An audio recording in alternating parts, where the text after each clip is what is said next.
Welcome to Chats with David and Morris.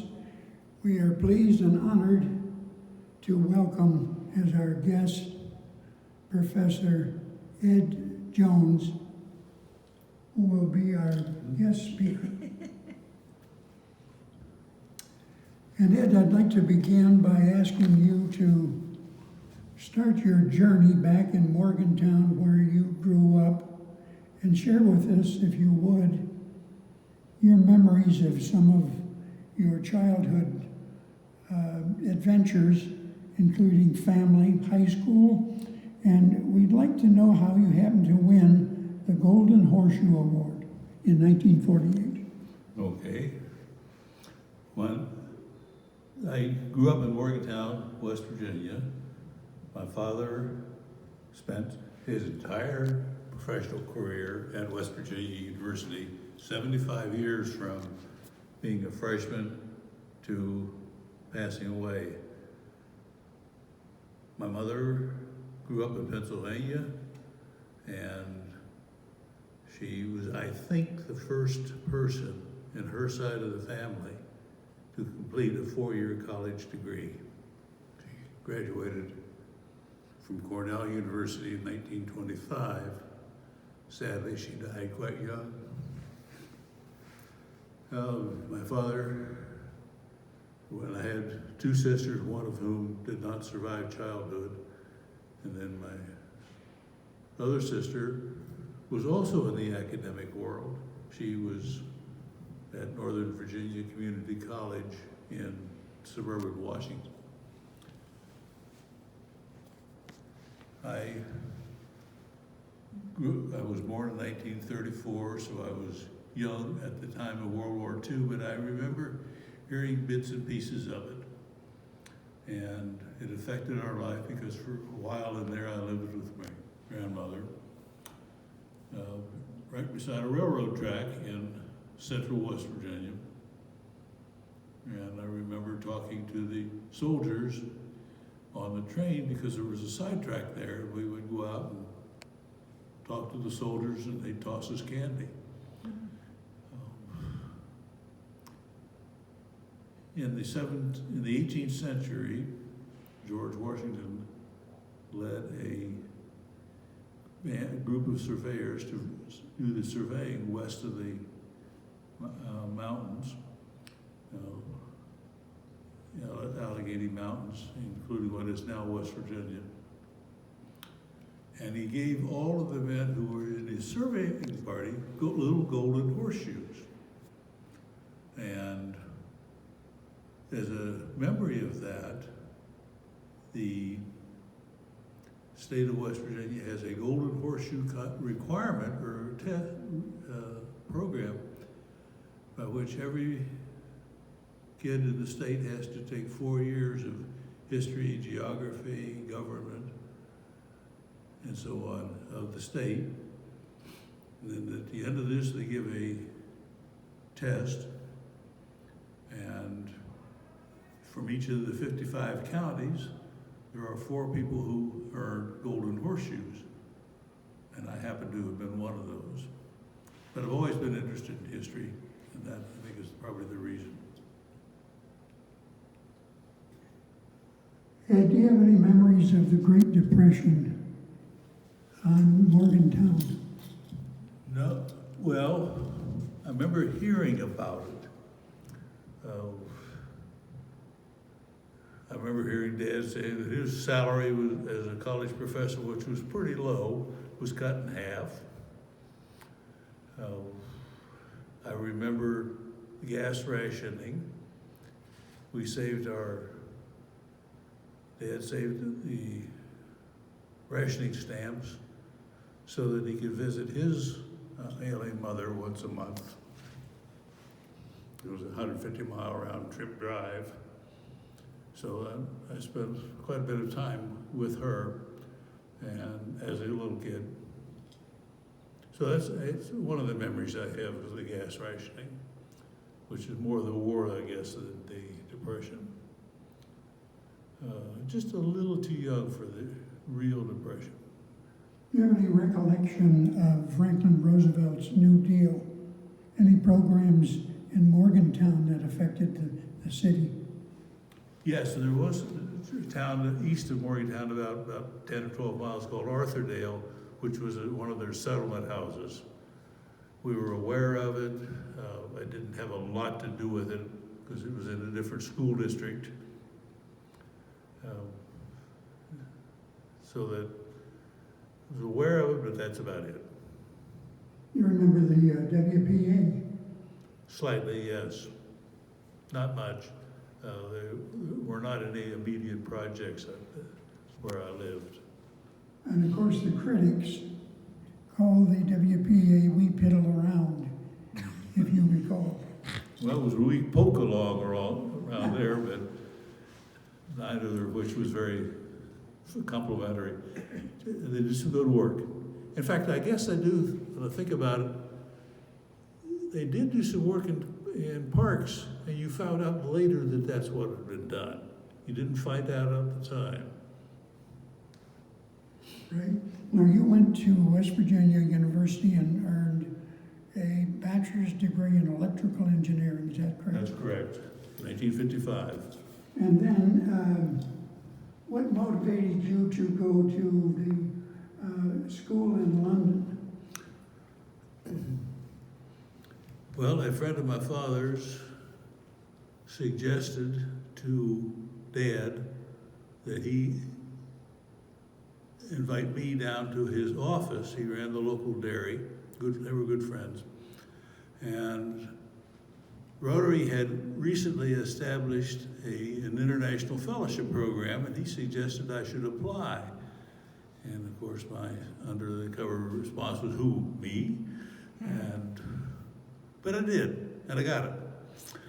So in the summer, in early September, I guess it was, of 1955, I was on the Queen Mary, going to London, and I spent a year at the Imperial College of Science and Technology in London, which at that time was considered the best or the second best engineering program in all of Europe.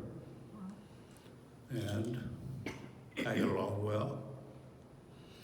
I was in a group of students, there were 10 of us, from 10 different countries. Wow. And so I learned a lot, both about electrical engineering and also just how the world works. Were you ever able to apply any of the learning when you got back to the States from what you earned there in London? Well, I think with my father having been a college professor when I was growing up, no way in the world was I going to go to be a teacher. I think it showed me that I wanted to be. So I came back. I had 2 years in the U.S. Army, mostly in Japan. And then I came back and earned a PhD at the University of Illinois. And I spent my professional career then primarily at University of Illinois, and then 35 years at Iowa State University, where I'm now a professor emeritus. Now, military service, you spent in Misawa, Japan. Did you know one of the residents here also was stationed in Misawa? No. He was in the control tower and said that he remembered seeing Russian aircraft taking off from their airport. But why was a second lieutenant, you were first lieutenant, why were you stationed at an Air Force base? Well, I was in the Army doing Army Signal Corps work, which we still can't talk very much about. Security clearance. Yes. And I was 400 miles north of Tokyo, so I wasn't very far from you know where. Misawa. Your experience at getting your PhD at the University of Illinois, why did you choose Illinois over any other university? Well, a number of reasons. I think probably I was admitted, I applied to 3 different schools and was admitted to all 3. I think the turning point was a letter from the department head. By this time, I knew that I wanted to try to become a college professor. And he wrote a letter saying how he thought Illinois was the best place for me to be. I think I still have that letter, I'm not sure. But I think that was the tipping point. You know, my dad had also done his master's degree. He did not have a PhD. And he was also at Illinois. His major professor was the man who invented sound motion pictures. A Russian man named James T. Tekachina. Now, you worked in the private sector at Westinghouse and General Electric. Yes. You made a decision, though, to go to the public sector, that is, first with the University of Illinois, and then later Iowa State. What motivated that? Well, the people. The people that I had, the head of the department at Illinois, and Ed Jordan, was an outstanding engineer, an outstanding administrator, a very good leader, and it was a good chance to work with him. And the man then I was offered a job at Iowa State University, which had some promotion and so on with it. And then another book writer, teacher, civic leader, professional person. Looked like a very good place to work and live.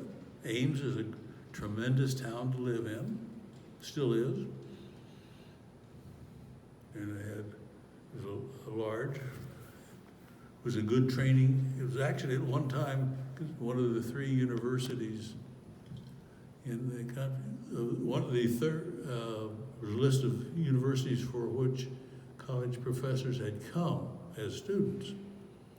And it was one of the top ones in the country in that respect. Once you got to Iowa State, where were your areas of research and where did you publish? Okay. I did some, most of my research was really in applying some of the modern things that were happening in engineering education to improve, do research, and engineering education underwent a tremendous change in the middle 50s. And that led to lots of changes that had to be made throughout the curriculum, teaching methods, content, evaluation, also such things as working with international students, getting more women into the programs, still a tough job. And so I was working primarily in those and in service kinds of activities. I served on about 65 accreditation teams over a 40-year period. And that was, and I never, when you're doing accreditation visits, you don't go back to the same university a second time. And these are in about 15 different countries. So I got, again, more benefit from my international experiences. So I published, I edited journals, I was on accreditation teams, I chaired accreditation teams, and I edited a journal in engineering education, was on an advisory board for another one. So that was basically really trying to do a little better job of teaching. What would earn someone a promotion and tenure at Iowa State? Well, at that time, and still, teaching is important. Researchers getting out and getting known and getting recognition and making contributions. They were very broadly evaluated, but you had to show some significance. Somehow or another, they found it. I don't know where they looked, but You've heard the phrase, though, publish or perish. Was that applicable to Iowa State? Publish or perish? yeah, I'm just trying to think. Publish, if you take that word a little bit broadly. I did a lot of conference papers, which are different from the others. Although they were mostly referee conferences. I edited journals. Surprise. I counted them up here some time ago, and I forget the number, but I had more than I thought I did. So, yeah, you had to do things beyond the classroom. If that's all you did, you could be a permanent associate professor. But other than that, you had to do more than teach, and it had to be significant. Now, you were advisors to a number of Mideast countries. Did you travel to all those? Yes, I have been in 9 or 10 Middle Eastern countries. I've worked in all of the Gulf states, also some in Europe, and the Levant, and some in South America, Central and South America. So I was very fortunate in that respect. Where'd little Morris go? Little Morris, hello, come back out. Here he comes. Hello, star of the show. This is gonna be part of it. Put him back up in the chair and I'll hold on to him. It's okay, don't go around. Ed, you probably remember in February, the great snowstorm that hit Texas and the failure of the grid system there. What was your analysis of that failure, and how do you think Texas could improve or correct that? Well, the professional papers, and I still read a few of them, have not yet come out to give a long-range analysis, so I can only guess at what some of the things I've heard on TV and radio. But I think anytime you're building something, you have a lot of different tensions: cost, reliability, safety, and so on. And they probably depended on the weather reports that they've known in the last 100 years and didn't see any likelihood of something like that coming. And there was a river in Ames, which they designed for 100-year floods. Well, if you got that is a flood that had historically only happened once every 100 years. And they would design that was one of their criteria. My guess is, and it's only a guess, is that they did not expect as severe a storm as they got. And they had saved some money so they can keep the electric bills down. So they did not prioritize the infrastructure and anticipate, say, this kind of storm. I think that's probably, the word anticipate, I think, it's a rational decision that it turns out to be a mistake. And we had another example of a mistake in the Suez Canal just quite recently. And it's a mistake in hindsight. With vision sharpened 2020. Let's shift gears and come to your family. Share with us, please, Ed, when and where you met your wife, Ruth. Well, I met Ruth when I was a graduate student at the University of Illinois. We met at the Wesley Foundation, and she was a music student, was finishing, I think, a junior in music, and then that was 1958. And we were married in 1960. And so that's, Children? and we have that's more than 60 years we've been married. We have 3 children. Our son, Charles, is an attorney in Minneapolis and is doing quite well. He and his wife, Therese, have 2 internationally adopted children from Colombia in South America, and they're great kids.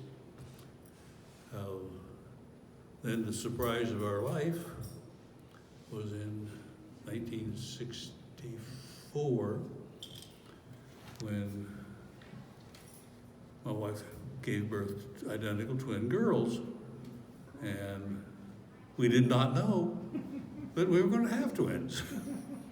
So, I mean, nothing will top that for a surprise.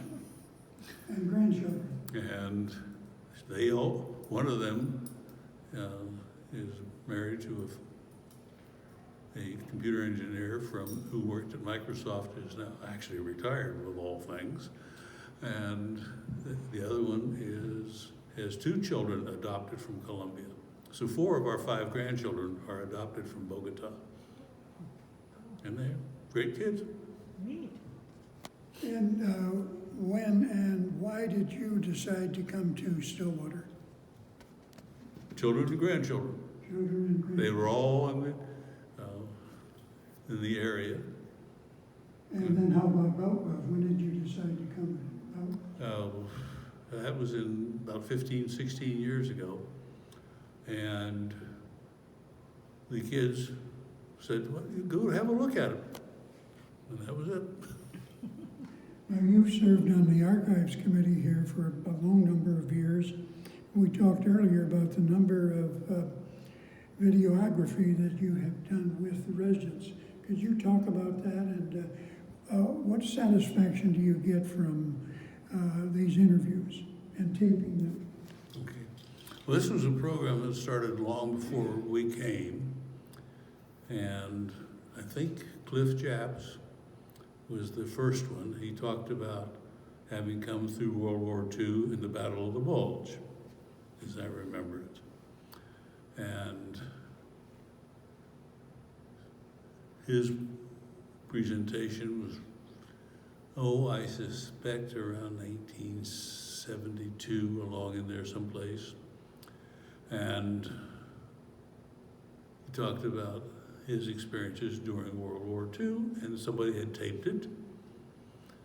So they put it on a DVD, and that's number 1. And the last one before the epidemic of COVID hit was number 119. And Cliff Japs and David here and Wayne Leisman and Ray Hunter and quite a few others, Marilyn Chapman, Mary, and I'm sure I'm leaving out some people. And we did quite a bit of editing on them to get the rough spots out. And showing those. They're still being shown on part of the programs on, I think it's Tuesday afternoons. They're varying lengths. The longest one's 2.5 hours. Who is that? Cliff, George Brill. George Brill. Some cases we've done with husband and wife together. Others it's been individuals. It's just what the people want, what they like to do. Some of them talk a lot. Mine's about 30 minutes, that's long enough. How do you think it's benefited the people here knowing that now they have something historical that they can refer to, or mostly probably their grandchildren can come and look at this? Yes, my guess is that with a little luck, I think I've given copies of our tapes to our grandchildren. And, or maybe I just gave them to the kids, but enough for the grandchildren. I guess that's probably what I did. And I suspect that there are people who live here to see them on the local network and are inclined to be interested in seeing what their grandchildren have done. I don't know how many other, I don't know if your grandchildren would be interested in seeing what our grandchildren, what I did, possibly. I just don't know. But, Final thoughts and philosophy of life, Ed? well, try to do things that people find useful, do it well. I've been very fortunate in a number of respects. Most respects. I've had some health issues over the years, but I've been very fortunate in outstanding set of parents, grandparents and family members, colleagues, probably a good bit of luck along the way. You have some photos there. Could you share those also? Yes, I could. 27. Okay. This is a picture of my mother who... Oh. I see the resemblance. She's the one, I don't hold anything. well, and here's my father with a copy of a book that he wrote at age 87, a history of engineering at West Virginia University. Wow. There's a picture of my wife and I. You can guess what's going on there. Cute. What part of the wedding? Very cute. Another picture of my dad. He was a handyman with a beautiful workshop. As I'll say, nice shop, yeah. And here's an interesting picture, which engineering has an honor society called Tau Beta Pi, which I was a member of, as was my father. And they requested pictures of what do you all look like now? So I made this composite of my father and me. And it turns out, I guess we look quite a bit alike, which this really showed that in a way that I had never thought of before. He's no longer living, of course. And this thing in the center is the symbol of Tau Beta Pi. Hey, lovely. This was a nice award that I got about a year ago. The new department, the Department of Electrical Engineering at Ames came up with an idea of having what they called a Hall of Fame, which featured faculty members or former faculty members or former students and so on. And I happen to have been chosen for that. Got half a minute. Okay. And here's our family Oh, at our son's graduation from law school at the University of Minnesota wow. in about 1991. Cool.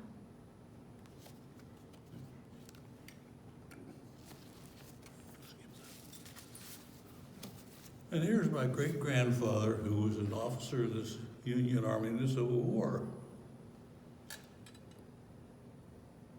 Wow. So that picture's well over 100 years old. And since you mentioned golden horseshoes, There I am getting knighted by the superintendent of schools of the state of West Virginia. Oh, that's really neat. So that's an old picture. You probably need to wrap it up. Thank you very much, Ed. Okay, well, thank you all.